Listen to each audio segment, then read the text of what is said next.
Well, it wasn't the start that Dub Nation wanted. The Warriors dropped the season opener. There's a lot to break down. I got Trice High. He directed the new Stephen Curry documentary, Wardell. And we're going to break down tonight's disappointing game that drops the Warriors to 0-1 on the season. Good news, folks. It's a long year, and there's more than enough time to turn this ship around. We're going to break it all down next. This is Locked On Warriors. You are Locked On Warriors, your daily Golden State Warriors podcast. Part of the Locked On Podcast Network, your team every day.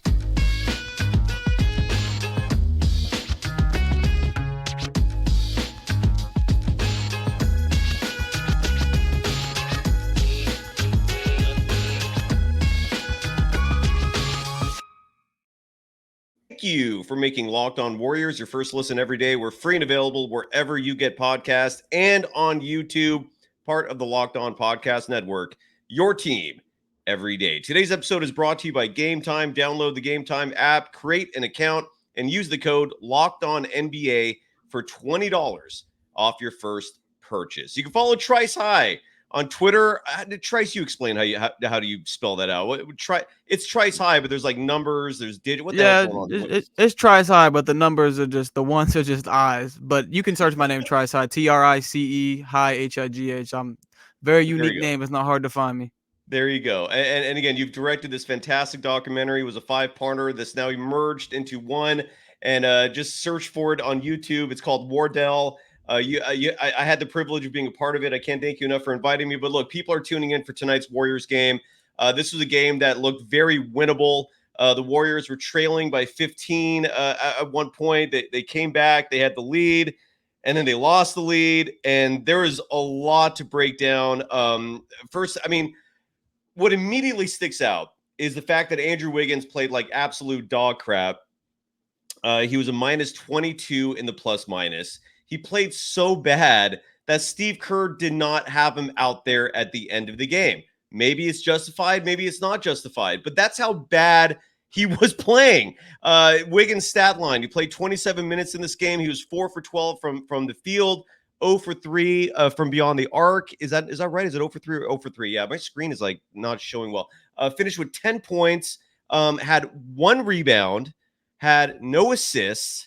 Didn't have any turnovers. I think that was the only positive for Andrew Wiggins. But besides the fact that offensively he was inept, he was forcing shots, he was rushing shots. He wasn't in any rhythm. But defensively, he was also a disappointment. He was guarding Kevin Durant a lot of the times ineffectively. He was guarding Devin Booker a lot of the times relatively ineffectively. All in all, just a bad game for Wiggins.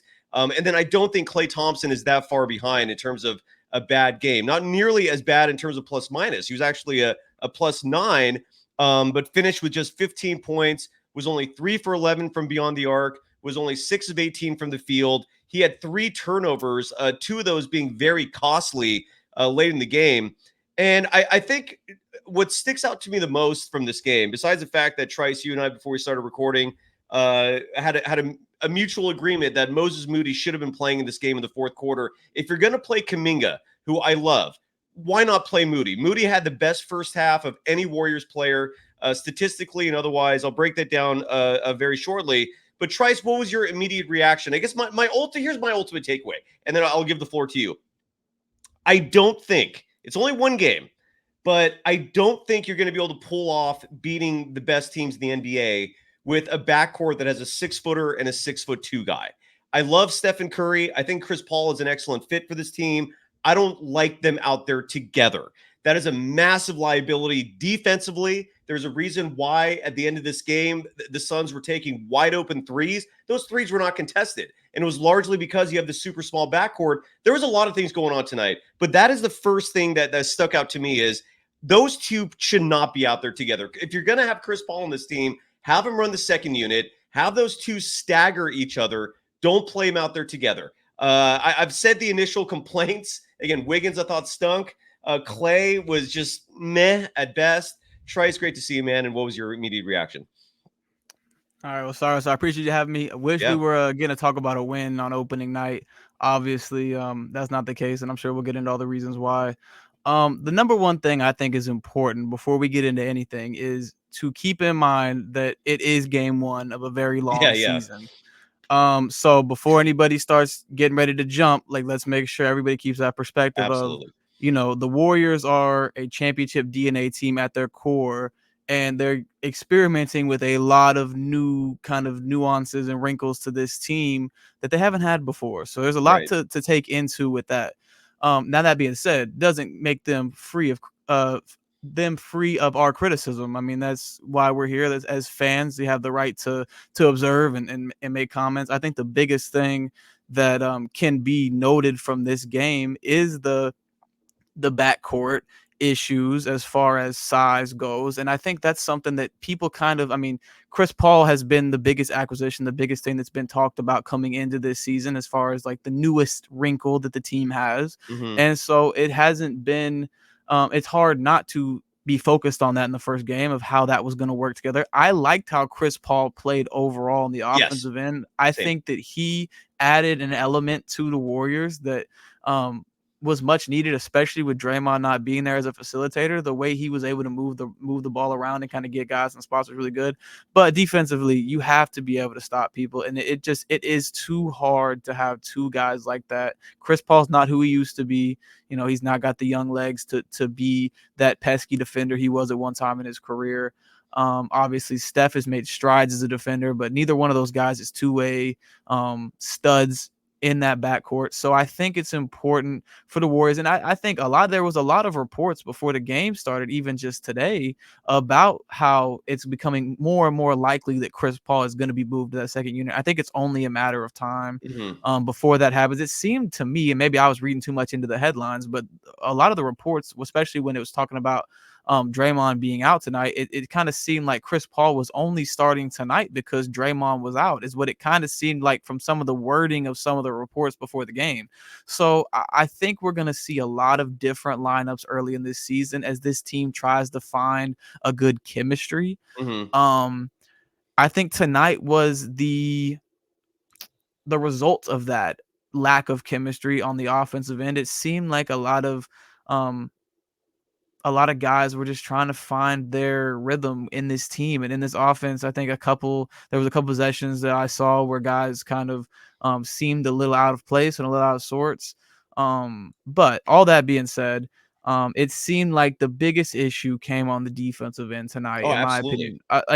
Obviously Clay, especially down the stretch, obviously Clay and Wiggins struggled, and you're never going to beat a good team like Phoenix with or without Bradley Beal with that kind of struggle from two of your main scoring guys. You're going to need that to beat a dynamic offense.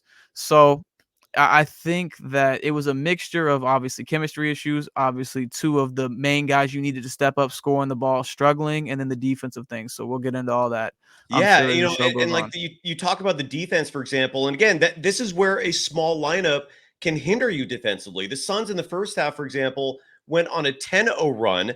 This is when the Warriors had a small ball lineup out there. When I say small ball, I mean Clay and or Wiggins were handling the four, right? You had Steph, you had Chris Paul out there, Clay, Wiggins, and Looney. Looney did not have a great game either. But the Suns went on a 10-0 run. I believe they went on a 13-0 run against that small ball lineup. It catches up to you very fast. We talked about Moses Moody. Moses Moody in the first half, I think he had the best first half of any player. His stat line in 12 minutes of play, he had 11 points. He was 4 for 5 from the field, led all Warriors scorers in scoring in the first half. And remember, the Warriors trailed 61-46 coming out for the third. He was 2 for 3 from beyond the arc. He was a plus minus. He was a +2. He also had 3 rebounds, had 3 steals.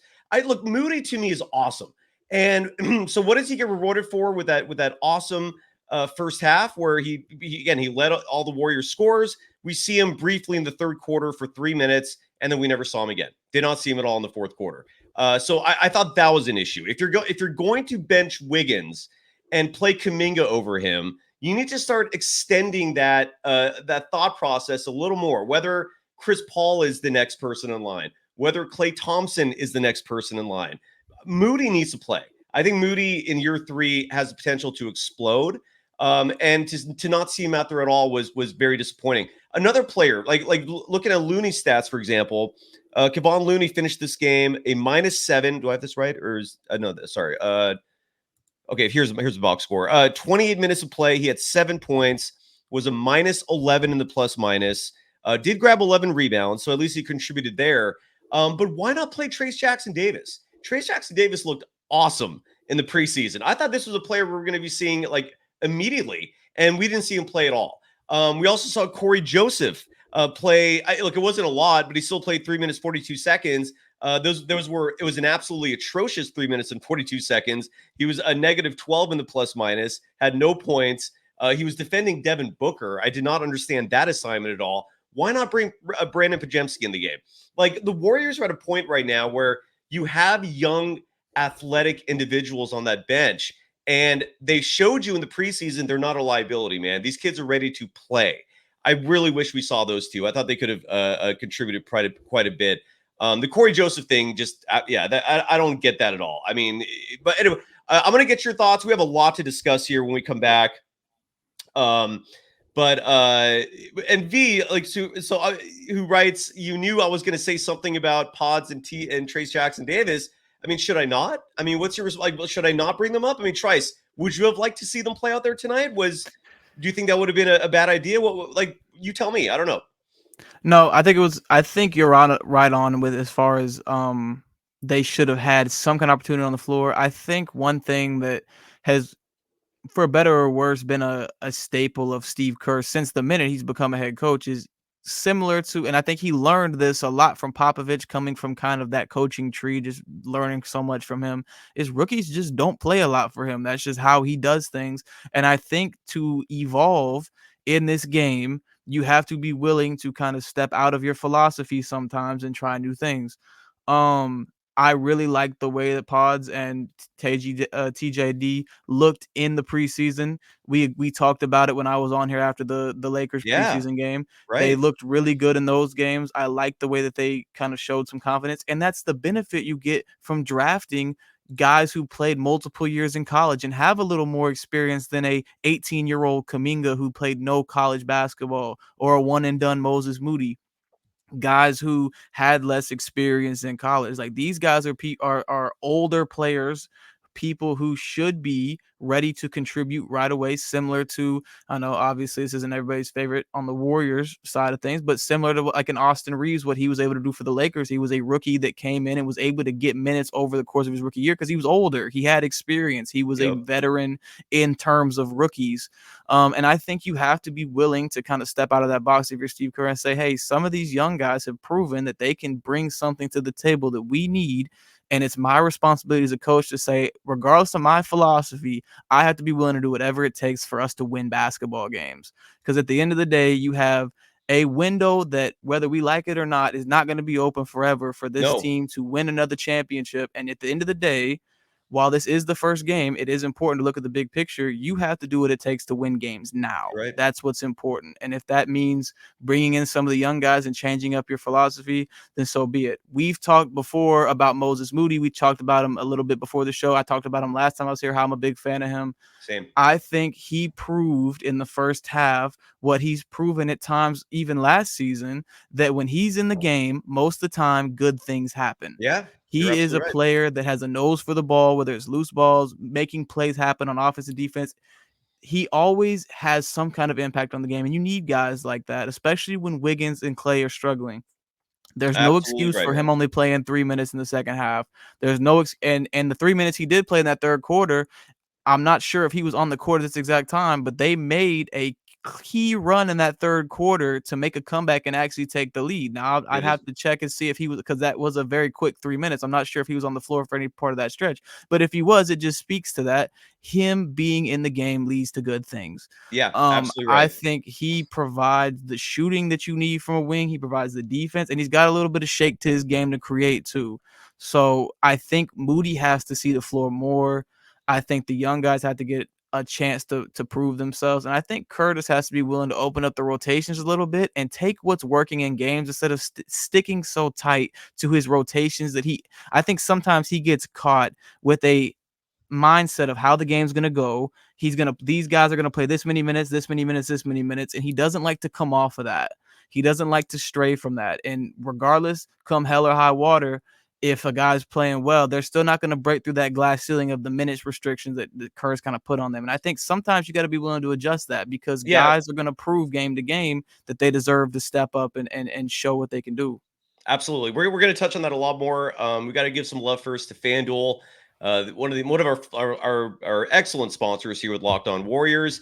And look, the NBA season started tonight. You could bet on that. Obviously, the NFL season is in full swing. Snap into action this NFL season with FanDuel, America's #1 sportsbook. Right now, new customers get $200 in bonus bets guaranteed. I'm not saying guaranteed tonight because I'm Charles Barkley is just a total dick when it comes to the Warriors. Like he came out tonight and said that they're cooked. I wanted the Warriors to win if for no other reason than just to see Charles Barkley and his big mouth get shut up tonight for saying that, because at a minimum, the Warriors proved he's wrong there. I mean, they only lost this game by 4 points. And that's where my frustration comes from, is that this was a very winnable game. And I feel like they should have won this game. You know, if you add Draymond Green and then to the Suns, you add Bradley Beal, I think the Warriors handily win this game. What they were missing was Draymond's size, his mental toughness, his defense. But regardless, so no typical guarantees for me. But if you bet $200 in bonus, if you bet $5, you're going to get $200 in bonus bets, win or lose. That's like cash, $200. So if you've been thinking about joining FanDuel, there's no better time to get in on the action. Visit FanDuel.com/lockedon and kick off the NFL season. FanDuel, the official partner of the NFL. You are Locked On Warriors, your daily Golden State Warriors podcast. Part of the Locked On Podcast Network, your team every day. Thank you for making Locked On Warriors your first listen every day. Look, right now, the Locked On Ultimate NBA Season Preview is here, a 6-episode series with all 30 of our Locked On NBA team shows, from contenders to tankers. We go in depth into the biggest storylines heading into the season. Catch all 6 episodes on Locked On NBA on YouTube or wherever you get your podcasts. And yes, I was included in that as well. It was a fun time. You can follow Trice High on Twitter at Trice High with some numbers and underscores in there. Just search Trice High. You'll find them. No problem. And his documentary right now on Stephen Curry, Wardell, is available on YouTube. Definitely go check that out. You talked about Steve Kerr being rigid when it comes to rotations. There was a sequence of the first half where Steve Kerr was about 2 or 3 minutes left in the first quarter. Stephen Curry, I think, just made a three-pointer. Stephen Curry looked like he was about to go on a roll, and then Steve Kerr yanks him, right? We've seen this complaint when it comes to Steve Kerr a lot, that sometimes he'll stick to these rigid rotation minutes that he has planned out well in advance, and which oftentimes will disrupt the flow of the game, right? And you saw the part that stuck out to me was when he was doing that, Chris Paul was being vocal about it and was telling Steve Kerr, like, are you sure you want to do this right now? Steph was about to go on a heater. He still pulls him out.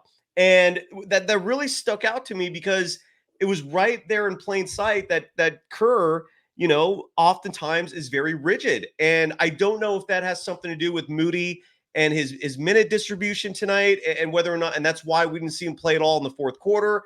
But then again, he also cannot be rigid because he also pulled Andrew Wiggins, and we didn't see him finish the game. But it was kind of weird. Well, do you notice that a lot when you watch the Warriors with Steve Kerr, like in terms of his substitution patterns? We see a lot of complaints about that. What have your observation skills shown you? I think the main thing you pointed out there at the beginning about, I noticed that exact sequence, and I saw a lot of people on Twitter that I follow, even non-Warriors people, notice that move by Kerr, and it was something that really stood out to me, because Curry did start off the game really well with a couple threes. He beat, I forget who it was, off the dribble. I think it was Nurkic, beat him off the dribble with a nice layup. And, you know, you got to thinking like, oh, he's about to kind of start. He's never about to take over. And he did. He pulled him almost immediately, almost right after the layup. And you did see Chris Paul kind of lobbying to keep him in the game. Right. I think that's something Chris is going to add, that maybe even Draymond doesn't really do that much to Kerr. And that's someone who's going to kind of challenge him a little bit in a way of like, hey, are you sure? You know, yes, I have this feeling. I've seen firsthand Chris Paul speaking, I've seen firsthand what this guy can do when he heats up. He's been doing it to me for years. He's talking about Curry. Are you sure you want to take this man out the game right now? And I think that that's something that was interesting to see. Now, at the same time, throughout the game, obviously, it is kind of weird because he did make that move of benching Wiggins. I'll say benching lightly, taking him out the game. So there is things that he does that kind of comes off that game plan, but it's almost like the obvious stuff that maybe it's just maybe the obvious stuff to fans or people witnessing the game that he just doesn't do. And I'm sure there's reasons behind that. There's a whole team of coaches there. But it is something you notice and you're like, it seems like common sense, it seems like something that you would say, hey, this guy Moody is playing well tonight. Let's get him more time. Or Curry's really cooking right now. Let's keep him on the floor. But there's just something that comes with that. I'm not sure what it is. I'm not in the locker room or in the coaches meetings, but there is definitely something that just happens within those games. And the only thing that makes sense to me logically is that there's some kind of minutes restriction that he tries to keep players within, because at the end of the day, similar to what Coach Popovich does with the Spurs, is it's a long season and they try to preserve players and do the things they need to do to make sure players are ready to prepare or ready to play at their best level for 82 games. That's their main goal as a team. And so sometimes that might sacrifice winning a game. Well, here's what small ball got for the Warriors. I mentioned before that in the first quarter or the first half, the Suns went on a 10-0 run against that small ball lineup. They later went on a 13-0 run against that small ball lineup. Later on in the fourth quarter, a pair of offensive rebounds, this was at approximately the 8:45 mark, gave the Suns an 11-0 run also against that small ball lineup.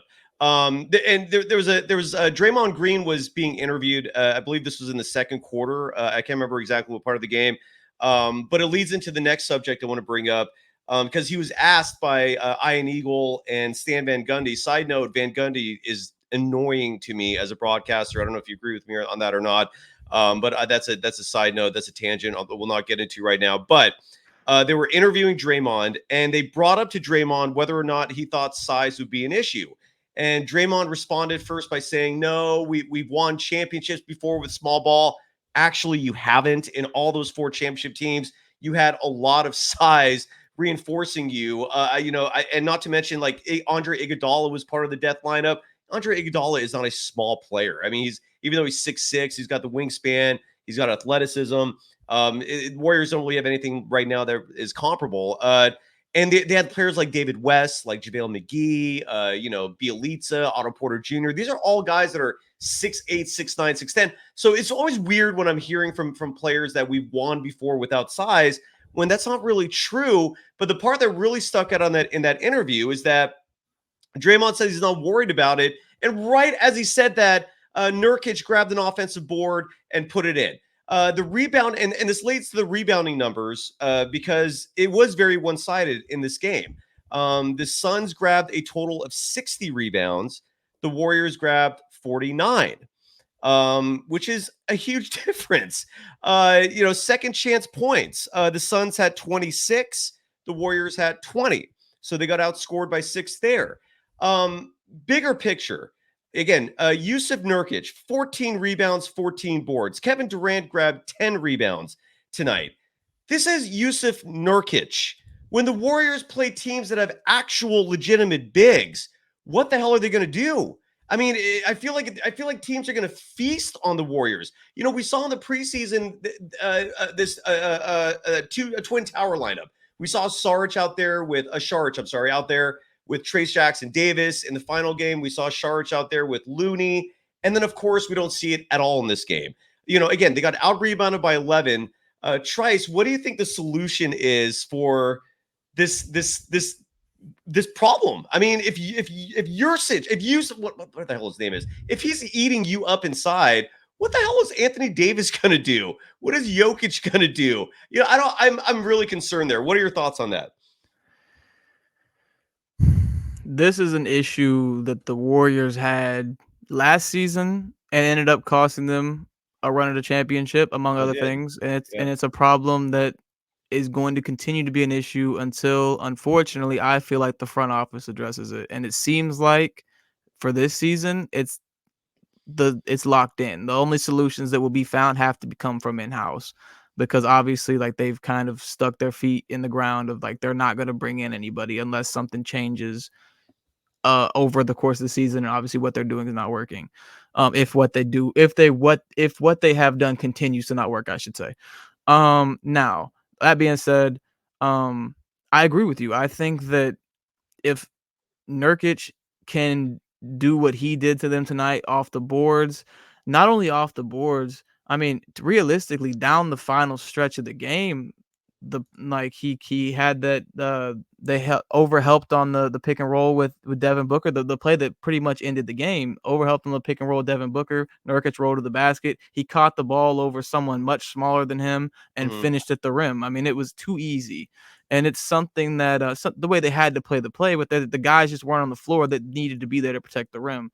Like you said, regardless of what Draymond said, there was always people. While the death lineup was what put games away and gave them the lead, they always had a JaVale McGee and Andrew Bogut, David somebody, West, David West, like Zaza Pachulia. Zaza, somebody in the paint who was going to do the dirty work, that was going to grab boards, and that was going to be some kind of threat interior on the interior. And they don't have that. They don't have that this year, at least not with what they've been playing. I like Dario as a rebounder. I think he can be a decent rebounder, but he can't be that force that you need as far as an athletic big in the paint that can grab the rebounds. Now, Trice, he showed flashes of being able to do that, but even he is undersized against an Anthony Davis or a Jokic. Like, we're kind of getting into an era of kind of a resurgence of the big man in the NBA. And it's going to only get more so that way as guys like Victor Wembanyama become more of a force we're talking about in the years coming. And I mean, it's all jokes, but what happens interiorly for the Warriors when they play the Spurs, or when they play a team with a big man of that that size? I mean, it's something that as revolutionary as the Warriors have been over the course of the dynastic run of having that small ball lineup that is able to put teams away with, just running guys off the floor, you also have to be able to control the paint. And they just don't have anybody on the roster at the moment, I feel like, that can do that at the level needed to beat a team like the Lakers or the Nuggets in a 7-game series when it matters most. I'm not talking about a random February game. I'm not talking about a random January game. I'm talking about in April, May, June, when the games are going to count the most. Do they have what it needs to be had to stop big teams in the paint? And they ain't got it right now. And it's something that they've got to figure out if they're going to capitalize and make a run this season.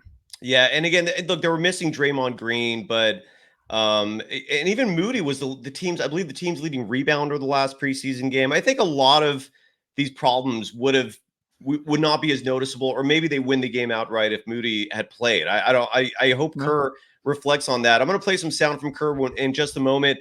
Got to first give some love to our other sponsor for this evening. I'm running very late here. My apologies for that. Locked On. And that is Gametime, which is your absolute source for tickets. Look, folks, if you want to go to a Warriors game, if you want to go to a Niners game, if you want to go to a concert, whatever the event is, if you're looking for tickets, Gametime is your solution for how to find them and how to find the cheapest tickets. First and foremost, they offer a low price guarantee, meaning if you buy your tickets from Gametime and then you happen to see those same tickets, provided they're in the same row and section from another dealer, Gametime will refund the difference. That is a low price guarantee, folks, and that is freaking awesome. So right away, you have the cheapest tickets possible with Gametime. You also see a clear view of your seats with the Gametime app, meaning you know exactly how it's going to look from those seats, so you don't get any unpleasant surprises. And again, they're easy to find and buy tickets, whether it's last minute, whether it's weeks or months in advance. They have flash deals, they have zone deals, and one more time, folks, the low price guarantee. So download the Gametime app, create an account, and use the code LOCKEDONNBA for $20 off your first purchase. Terms apply. Again, create an account and redeem the code LOCKEDONNBA, LOCKEDNBA. Let me start that again. LOCKEDON NBA. Locked On NBA for $20 off. Download Game Time today. Last minute tickets, lowest price, guaranteed. You are Locked On Warriors, your daily Golden State Warriors podcast. Part of the Locked On Podcast Network, your team every day. One final segment of Locked On Warriors. You can follow Trice High on Twitter at Trice High. Search for the name, though, because it's got a lot of numbers in there and whatnot. But again, more importantly, look up the documentary. It's called Wardell. It's on YouTube. It's now available. Fantastic job, Trice, on producing that. I want to play this sound from Steve Kerr. NBC Sports Bay Area just published this. So why don't we take a listen to hear what Coach has to say about tonight's game. I believe the theme of this answer here is offensive rebounds. The offense moved. The points weren't coming, but did you like the way things were going there? Yeah, I mean, I thought it was a little clunky offensively for much of the game, but that it felt like it was mainly the ball just wasn't going in. I thought in the first half we missed a lot of shots, and then we sort of let that affect our energy late in the second quarter. They went on that big run, but the guys really fought, competed. We got some good shots, some good possessions, did some good things, took care of the ball tonight. We stopped fouling in the second half, which helped us, kind of regain the momentum there in the third quarter. But their offensive rebounds were killers, and I thought Okogie was the difference tonight. Just his offensive boards, Yep. His hustle plays. I thought he was really key for them. Okogie was an absolute killer tonight, and the dude stands 6'4". To put it in perspective, you don't always need height to dominate. But again, and when it's just crazy hearing Kerr talk about this, and then he's simultaneously running these small ball lineups. Now, look, it's only one game. There's 81 to go. Let's hope he learns from this. I want to read some stats from a few players. First of all, Chris Paul. This was his first game in a Warriors uniform, and it was a mixed reaction game. Like the negative was he missed his first 6 shots. He actually didn't make his first bucket until one of his traditional mid-range jumpers, and he didn't make that until the third quarter. Chris Paul finished tonight's game in 34 minutes of play. He was 4-15 from the field, did go 6 for 6 from the line, finished with 14 points, had 9 assists, 6 rebounds. Certainly not going to blame this loss on him. I would call it a good, not great game overall. Stephen Curry, he was in foul trouble a lot of the night. Led all Warriors scorers with 27 points, 8 for 20 from the field, just 4 of 14 from beyond the arc. He was missing a lot of threes there. The youngsters, Jonathan Kuminga. What was your thoughts about Kuminga before I go into his numbers, Trice? What's your overall reaction to his? I mean, he got significant minutes, played 20 minutes. He finished the game, which was huge. What's your reaction to Kuminga's performance tonight? I think it spoke a lot to the fact that he was on the floor at the end of the game. Like Yeah. you said, I think that was very telling for the progress that he's made in Kerr's eyes. And I think a lot of that goes for he had a great preseason. I mean, he looked really good. A lot of the vets on the team have spoken up about his growth. So I think that was a big sign. I mean, he obviously struggled at times tonight. It was a big game on a big stage against a good team. And he unfortunately, because of what we've talked about with the way that Kerr sometimes does young players, he hasn't got to experience those big minutes in those big moments as often as he probably should have, having been on a championship team and then a team that was successful last year as well. So I think it's just going to take time for him to continue to get those minutes in these regular season games and play those big roles. I think he's going to have some big games for the Warriors this year, and he's going to be important. Him and hopefully Moody being on the floor is going to be crucial. Yep. To the Warriors' success as much as anything else this year, because they need them to be big pieces of what the Warriors do on both ends of the floor. Plus minus is a stat that sometimes is the furthest thing from reflecting reality, and then other times it's pretty spot on. And I feel like tonight was one of those nights where, for the most part, the plus minus told this story of what exactly went right and wrong in this game. And I'm going to share my screen to show you my box score here. Andrew Wiggins, minus 22. And it reflects just how awful of a performance it was. He wasn't playing good defense. Again, the one rebound really sticks out to me because Wiggins, with these small ball lineups, is typically your power forward. Now, I know some people will say Clay, because one time Steve Kerr mentioned that Clay will be defending power forwards, but Wiggins is normally the 4 in these small ball lineups. And to only have one rebound, to be ineffective defensively against both Durant and Devin Booker, who had a great game tonight, really stuck out. 10 points for him in 27 minutes of play. Kevon Looney was a minus 11. We talked about him, 7 points. He did grab 11 boards, but defensively, he was getting schooled. Another player that was killing it for the Suns tonight was a guy that I immediately disliked, Drew Eubanks. I didn't know much about him until this game, and now he's on my absolute hate list. Sports hate, of course. But again, and then Steph, even though he led all scores for the Warriors, not a great night for him either. One category that really stuck out to me for him was his defense, and in terms of just really being disappointing. He did not play good defensively. But that's ultimately, to me, when you have this Steph, Chris Paul backcourt, you're not going to be able to defend the perimeter that well. And the Suns, I mean, Okogie was hitting threes regularly. The Suns finished, and not a great shooting night for them from beyond the arc, 11 for 33, but those ones that went in were largely because you have Chris Paul and Steph out there. They're not big. Players can easily shoot over them. And then finishing up on the plus-minus scene real fast, the Moses Moody one, again, I don't know if that is reflective of how he did, because all we're doing is singing his praises tonight, but he did finish a -6. I think that's largely from his brief playing time in the third quarter. And then Corey Joseph, again, I don't know what the hell he's doing playing over Brandon Pajemski. I hope that's another learning lesson here for Kerr. Or maybe the bigger learning lesson is, how about you stagger Steph and Chris Paul and not have those two be on the court together? To me, that's the biggest lesson among all this. Stop playing those two on the court together. They're both fantastic players. Have them lead their respective units out there. Like stagger them. Don't play them together. It is not necessary. Trice, any final thoughts from tonight's disappointing game?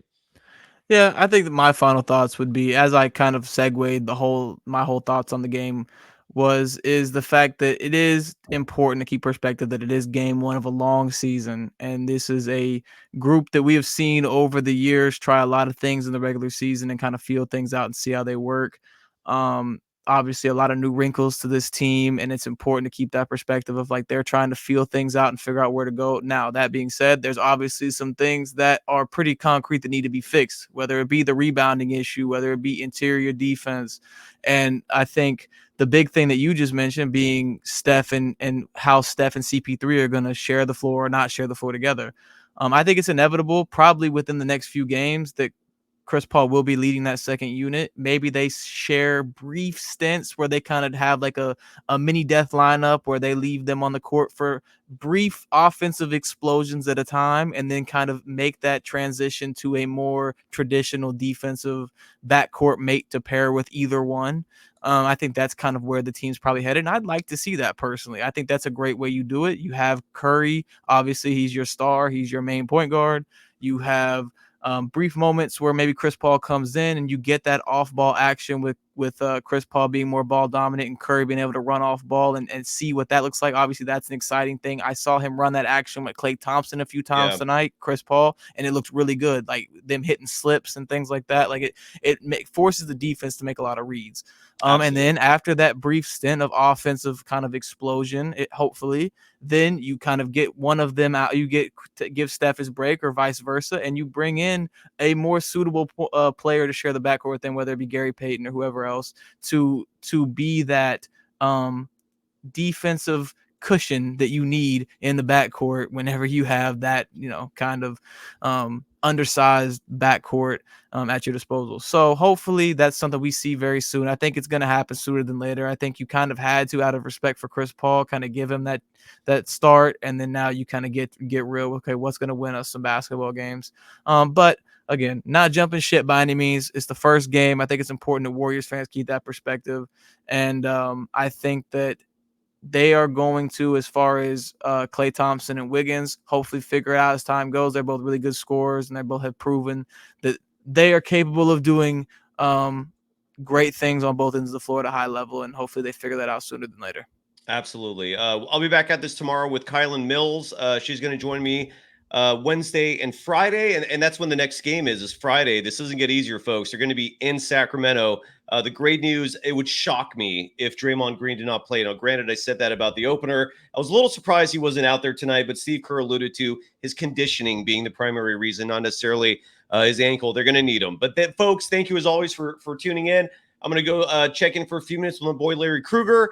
Go check out Trice High's documentary. It's called Wardell. It's available on YouTube. If you love Steph, you're going to love that film. Again, it's one game. They're 0-1, not the end of the world, but of course, especially when it's that close. I'd almost rather the Warriors get blown out, man. Close losses just drive me insane, but what are you going to do? Trice, thank you so much again, brother. Thank you to everyone for joining us tonight. This was awesome, and we'll be back at it tomorrow. Thanks, everyone. Go Warriors. It is not the end of the world. They're going to be okay. Bye-bye! All right, man. That was awesome.